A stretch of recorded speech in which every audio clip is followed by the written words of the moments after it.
As activists, we often find ourselves criticizing the media for oversimplifying things.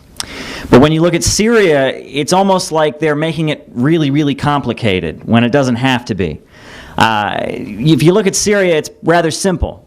On the one side, you have kidnappers, terrorists, murderers who want to create a 14th century religious dictatorship, fighting against the legitimate government that stands for religious freedom, Christians, Sunnis, Alawites living together in peace, and for stability.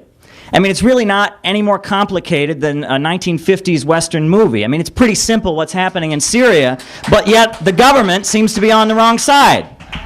And if you look at it, you know, at the UN, they all seem to be coming to the UN. Now, Samantha Power, Ban Ki-moon, they all have a peace plan for Syria. Well, I've got a peace plan for Syria that's really simple. In fact, it's 4 words, and I can guarantee you this will create peace in Syria within a week. You ready for the 4 words? It's cut off the money. Syria is being attacked by the United States, by Saudi Arabia, by Turkey, by Jordan, and over $1 billion has been spent on training camps for these terrorists in Jordan by the CIA. They've already spent all the money. If that money were cut off, this war would be over. But, you know, they talk about, I mean, and it's a fact, 200,000 people are already dead. There are 3 million people in refugee camps, but it could all end immediately if the funds for these terrorists were immediately cut off.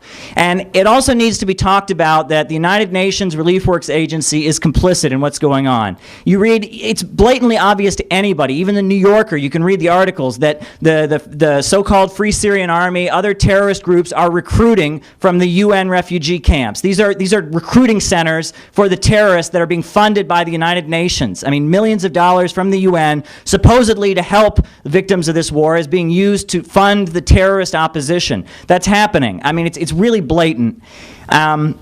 So, you know, you step back for a moment, you know, you wonder why is it now that they're targeting Syria? Well, they're targeting Syria for the same reason they're targeting Iran. They have been targeting Iran since 1979. So the same reason they're targeting Venezuela. They are opposed to stability. This global system that they have set up based on greed and usury is collapsing. It's collapsing as a global system, and the only hope they have to maintain their power is destruction.